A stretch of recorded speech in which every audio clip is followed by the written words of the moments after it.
Welcome to another magical moon message.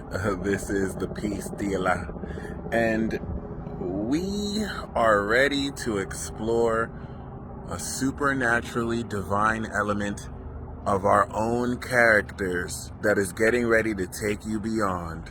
Everything that has led you up to this moon transit is getting ready to reintroduce concepts that are beyond your mental and human understanding to help bridge you into this new age of gods we're entering into, the new age of aqua, knowledge, and the universal mind.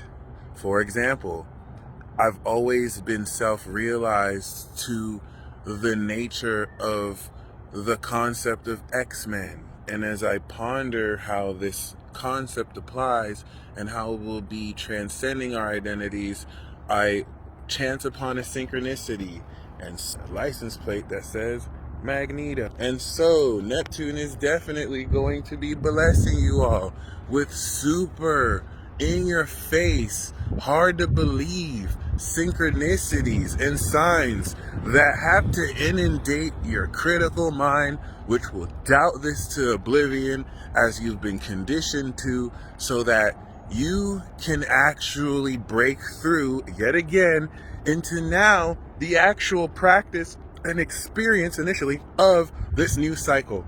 So we started a new moon in Capricorn, and this is very amazing because you're still dealing with a dynamic with individuals who are looking into what you're doing, especially that's unique to you, either ridiculing it or not understanding it, but forgetting that they don't understand it. So like they don't really have an authority to critique or judge it, and really not realizing how they're looking at something and not seeing the value or gold into it. And this is a very important period where a lot of people around you are going to regret not investing in you. They don't even really have to like take part in what you do, but there's a reason why certain people were around you when they're around you. And the surface level judgments that they made to squander those opportunities, now they're starting to wake up. Oh, you're not going to be aware of stuff like this. The Neptune transit is going to make you subtly aware, indirectly. It's not really about that though. What this is about is now that we started this new cycle in Capricorn, we manifested it in Aquarius, and now we're at the third house of this that's fleshing out the supernatural abilities based on the character you've self-realized. So now that you've manifested the knowledge of this, you literally for the next couple of days are going to experience the causality, aka the cause and effect behind what you do and what happens. You're going to unlock a much greater understanding of your supernatural presence, all in part due to Neptune. That'll be finessing people. Neptune is a sinister trickster that in an effort kind of has to lie to you to make sure you're not just going to blindly believe what it says and that you'll put it in check, but also wants you to believe in it and have divine faith in where it's taking you concerning the concepts beyond your current understanding, which will require surrendering everything you thought you knew about yourself.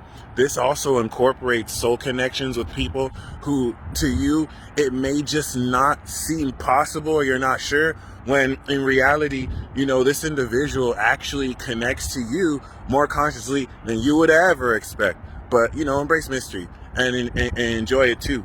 Other than that, here's my hand. See what I'm doing? This is technique. This is my hand. I'm going to make an action. Whew. I just blew the air, right? Now, when we get into fixed mechanics, I'm going to do a technique.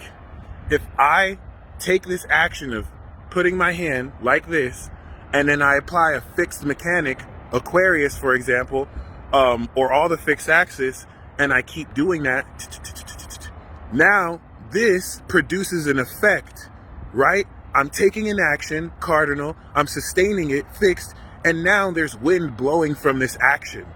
So you did this Capricorn, you did this Aquarius, and now Pisces, you're going to see the effect of what you're doing. And that's going to let you, should I go faster? Should I go slower? And everything that you experience, oh my God, I swear to God, that sign right there says experience. Holy shit.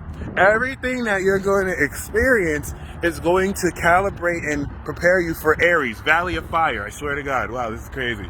I can't keep on showing y'all this because you can't see it. And I guess this is just for me to see.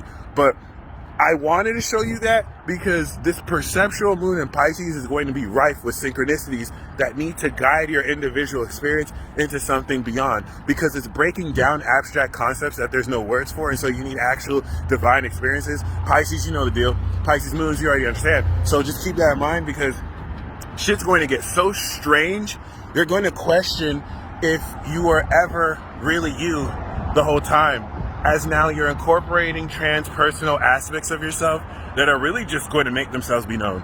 Because now you're at the stage where you've realized who you are, and now it's time to express the divine attitude of that, the transcendent understanding of that.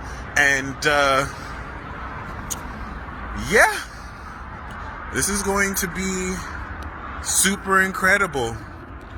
And it's also going to, with Neptune's influence, change very definitively how you see the abilities you've been using unconsciously or perceiving in a totally different way. This moon transit is also definitively going to, for the first time ever, have you harness and express your abilities. So you could have been a tarot reader your whole life. You could have had like certain psychic abilities your whole life.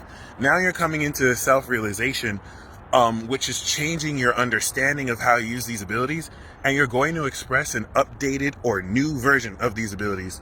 Let's say you're reading tarot your whole life. Maybe this is now a moon transit where it's like, oh shit, I don't even read it. I didn't even need to read the cards. I just see them in my mind. Oh, now I have like full-blown clairvoyance. So this is also an aspect of evolution too. We're still in the gauntlet. So the moon went over Jupiter and Saturn. Now in Neptune is transcending the evolution of knowledge you gained recently.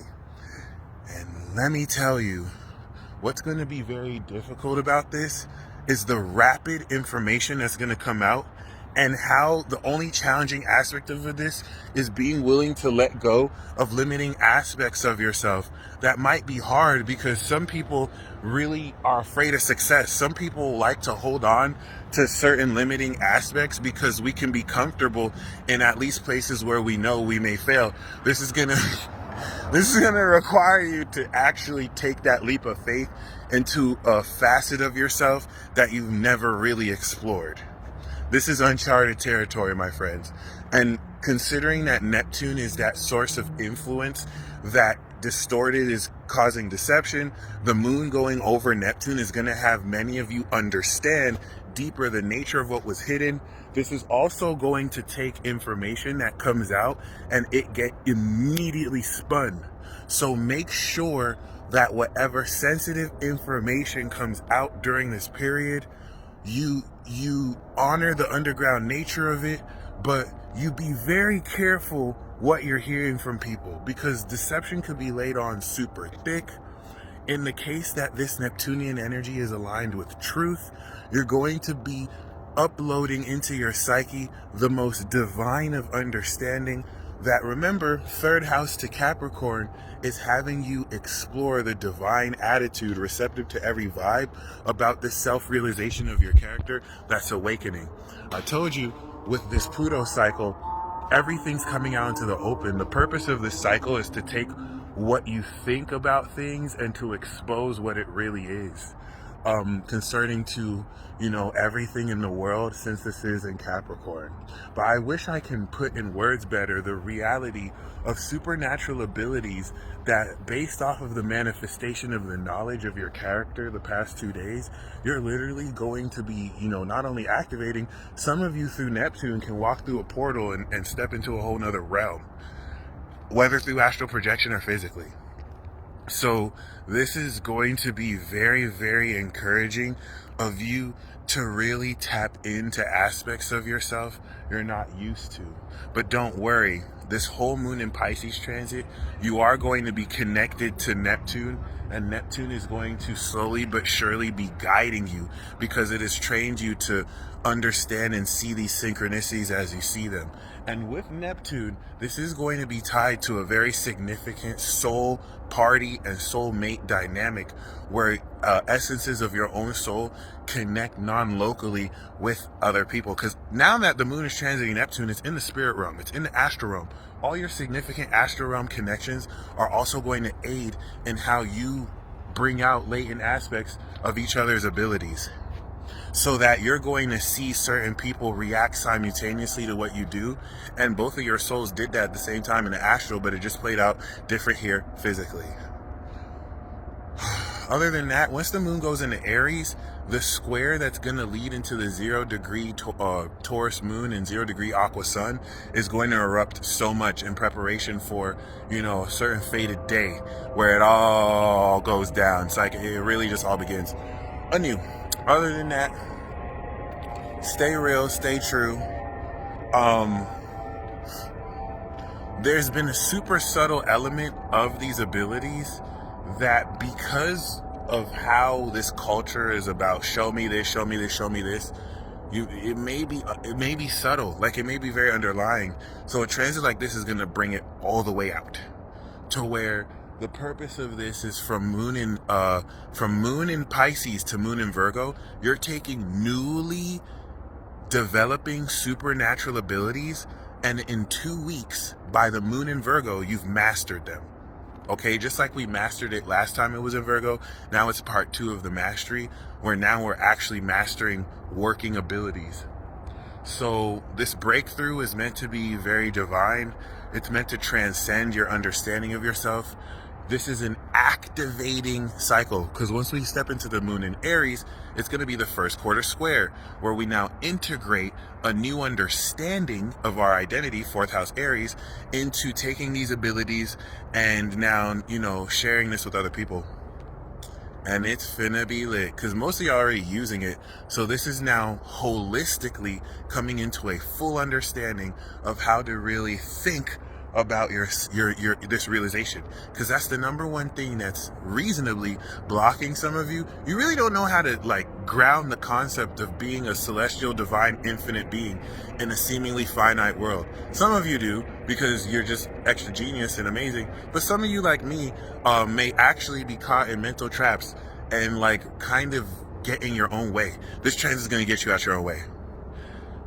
Bonus tip: don't be a Debbie Dowder. Don't be a TB.